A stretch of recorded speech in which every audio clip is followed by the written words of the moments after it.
Hello everyone, welcome back to my channel. हमारे आज के स्टोरी का टाइटल है दी ब्लैक एरोप्लेन। ये क्लास 10th के चैप्टर 2 स्टोरीज अबाउट फ्लाइंग की सेकंड स्टोरी है।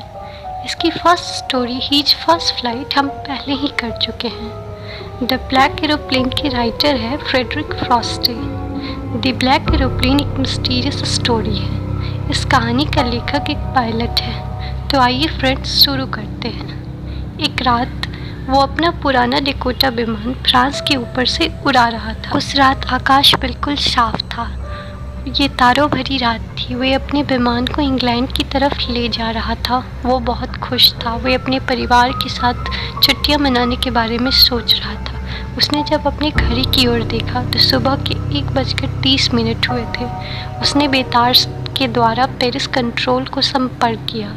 उसने रेडियो ऑन कर दिया और कहा, पेरिस कंट्रोल, डेकोटा DS-088, क्या आप मेरी आवाज़ सुन सकते हैं? मैं इंग्लैंड के रास्ते पर हूँ, ओवर।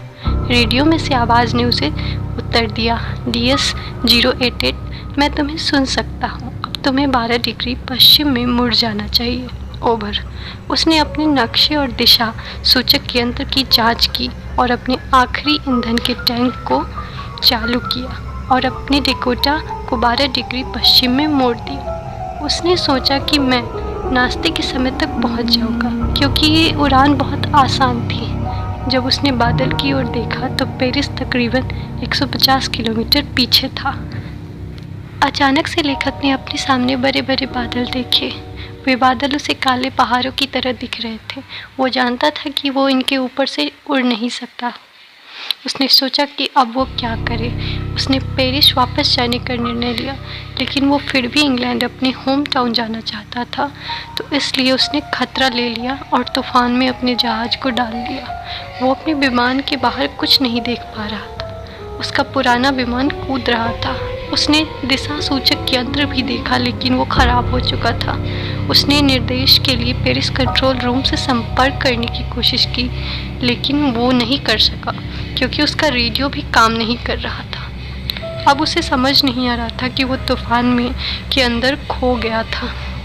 तब अचानक से काले बादलों में उसने अपने नज़दीकी जहाज को देखा। वे उसके अंदर के पायलट को देख पा रहा था। पायलट ने लेखक को अपने पीछे पीछे आने का इशारा किया। लेखक ने सोचा ये उसकी सहायता करने की कोशिश कर रहा है, इसलिए वो तकरीबन आधे घंटे तक उसके पीछे उड़ा। लेकिन अब उसके पास 5 या 10 मिनट तक उड़ने के लिए ही ईंधन बच गया था। अब उसे डर लगने लगा था। लेकिन जब उसका विमान नीचे आने लगा तो उसने देखा कि वो अब रनवे पर था। उसने काले विमान में अपने मित्र को ढूंढा। वो उसका धन्यवाद करना चाहता था। वो काले विमान को देखने के लिए पीछे मुड़ा, लेकिन उसे वहाँ कुछ भी नज़र नहीं आया। आकाश बिल्कुल खाली था। लेखक ने अपना जहाज उतारा और फटाफट हवाई अड्डे के नियंत्रण केंद्र पर पहुंचा।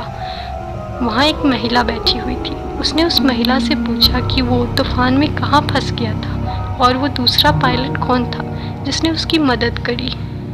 उस महिला ने उसे अजीब तरीके से देखा और हंसने लगी। दूसरा जहाज? वहाँ ऊपर तूफान में आज रात कोई और जहाज उड़ा ही नहीं है। रडार पर केवल आपका जहाज ही देखा जा सकता था। ये सुनकर लेखक सन्न रह गया। उसे हैरानी थी कि किसने उसकी वहाँ आने में सहायता की थी। उसका दिशा सूचक यंत्र, रेडियो सब बंद हो चुका था। उसके जहाज में तो ईंधन भी नहीं था। तो वो अजीब काला जहाज जिसके पायलट ने उसकी मदद की, वो आखिर था कौन? तो दोस्तों, ये चैप्टर यहीं पे ख़त्म हो जाती है। तो दोस्तों, अब सवाल उठता है कि जब रडार पर सिर्फ लेखक का एरोप्लेन दिखाई दे रहा था, तो फिर वो ब्लैक एरोप्लेन कहाँ से आया था? उसका पायलट कौन था? उसने लेखक की मदद क्यों की? और वो फिर अचानक से कहाँ चला गया? तो दोस्तों, इसका एक्सप्लेनेशन ये होगा कि ब्लैक एरोप्लेन एक्चुअली में कोई नहीं था। ये सिर्फ लेखक की अपनी इमेजिनेशन थी। लेखक का जहाज जब काले काले बादलों के बीच फंस गया था, उन बादलों से निकलना खतरे से खाली नहीं था। लेकिन लेखक ने उम्मीद नहीं हारी। उसने आगे जाने का निर्णय लिया। उसने इतनी मुसीबत में होने के बावजूद भी अपनी उम्मीद को बनाए रखा, और शायद इसी उम्मीद ने उसके दिमाग में वो ब्लैक एरोप्लेन की इमेजिनेशन बनाई, जिससे वह उस भारी तूफान से बाहर आ पाया। मतलब उसकी खुद की उम्मीद, उसके खुद के जज्बे ने उसे इस मुसीबत से बाहर निकाला।